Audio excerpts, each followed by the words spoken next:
UP में निकाय चुनाव के दूसरे दौर की वोटिंग के लिए कुछ घंटे बचे हैं, लेकिन उससे पहले अमेठी की गौरीगंज कोतवाली के अंदर संग्राम हो गया। मतदान के ठीक एक दिन पहले सपा विधायक राकेश प्रताप सिंह ने अपने समर्थकों के साथ मिलकर बीजेपी प्रत्याशी के पति को जमकर पिटाई कर दी। इस दौरान खूब गाली गलौज हुआ और पुलिस वाले खड़े हुए तमाशा देखते रहे। दरअसल ये पूरी घटना थाने के अंदर हुई, जहां पर गौरीगंज नगर पालिका में माहौल बेहद अब गर्म हो गया है। पुलिस पर बीजेपी प्रत्याशी के समर्थकों द्वारा की जा रही अवैध हरकतों को लेकर मंगलवार की शाम को धरना प्रदर्शन कर रहे गौरीगंज विधायक राकेश प्रताप सिंह दूसरे दिन काफी उग्र हो गए। दरअसल गौरीगंज सपा विधायक के भाई के ड्राइवर ने पीटे गए व्यक्ति के ऊपर मुकदमा दर्ज कराया था। ब्लॉक गेट के सामने मारने पीटने और जान से मारने की धमकी देने की शिकायत दर्ज कराई थी। पुलिस पूरे प्रकरण की जांच कर रही थी, लेकिन मुकदमा दर्ज नहीं हुआ था। इसी मामले में गौरीगंज सपा विधायक राकेश प्रताप सिंह अपने दो पीड़ित समर्थकों के साथ गौरीगंज कोतवाली में धरने पर बैठ गए थे और रात भर उन्होंने धरना दिया था। विधायक का कहना था कि केस दर्ज होने से पहले वो धरना खत्म नहीं करेंगे, लेकिन अगली सुबह यानी मंगलवार को विधायक और उनके समर्थक पुलिस पर बीजेपी समर्थकों को बचाने का आरोप लगाते हुए पुलिस को कटघरे में खड़ा करना शुरू कर चुके थे। कोतवाली के बाहर कई थानों की पुलिस भी आ चुकी थी। इसी बीच विधायक ने देखा कि उनके सामने वो बीजेपी प्रत्याशी का पति आ चुका है, जिसने एक दिन पहले मारपीट की थी। इस दौरान काफी धक्का मुक्की और खींचतान भी हुई। सपा के विधायक ने एक वीडियो में अपनी पिस्टल निकाले हुए दिख रहे हैं और वो अपनी आत्महत्या करने की बात कह रहे हैं।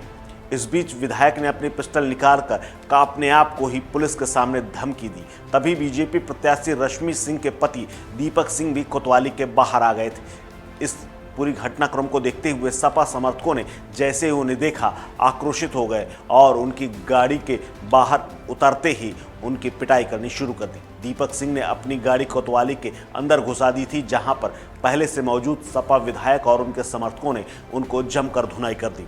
उनको जमकर पीटा और इस दौरान गिराकर खूब थप्पड़ और लात घूंसे मारे गए। दीपक सिंह की पिटाई होते हुए उस वक्त थाने में मौजूद पुलिसकर्मियों ने बचाने की कोशिश तक नहीं की। हाथापाई में विधायक के भाई अरुणेंद्र सिंह को भी काफ़ी चोटें लगी। पुलिस ने किसी तरह बीजेपी प्रत्याशी के पति को खींचकर थाने से बाहर निकाला और उनकी जान बचाई।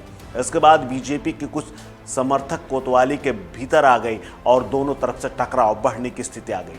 वहीं स्थिति को देखते हुए कप्तान डॉक्टर इलामारन कई थानों की पुलिस को थाने पर बुला लिया। गौरीगंज कोतवाली इस दौरान एकदम जंग का मैदान बना हुआ था। वहीं खबर है कि गौरीगंज थाने के बाहर भी सपा के समर्थकों को मारा पीटा गया है। सपा विधायक ने ट्विटर पर एक चिट्ठी भी जारी की है, जिसमें उन्होंने दीपक सिंह के अपराध की पूरी कुंडली डाली है और उन्होंने कहा है कि दीपक सिंह गुंडा है और वो गुंडाई कर रहा है और इसी गुंडाई के दम पर वो अपना चुनाव जीतना चाहता है। उसने उनके भाई और भतीजे पर भी हमला किया था।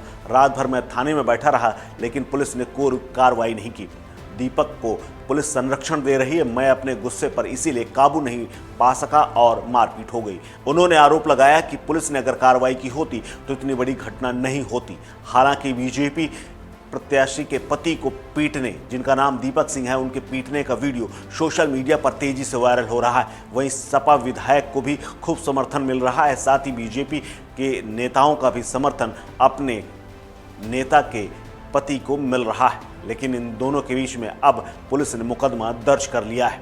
अब देखना है कि पुलिस इस घटना की FIR क्या पुलिस के थाने के अंदर घटना को लिखती है या वो कहीं और अनियंत्रित क्षेत्र में दिखाती है जहां पर यह घटना हुई। लेकिन जिस तरह से थाने के अंदर मारपीट हुई है, उसके बाद तमाम सवाल खड़े हो रहे हैं। इस खबर में फिलहाल इतना ही। अपडेट्स के लिए बने रहिए वन इंडिया हिंदी के साथ। नमस्कार।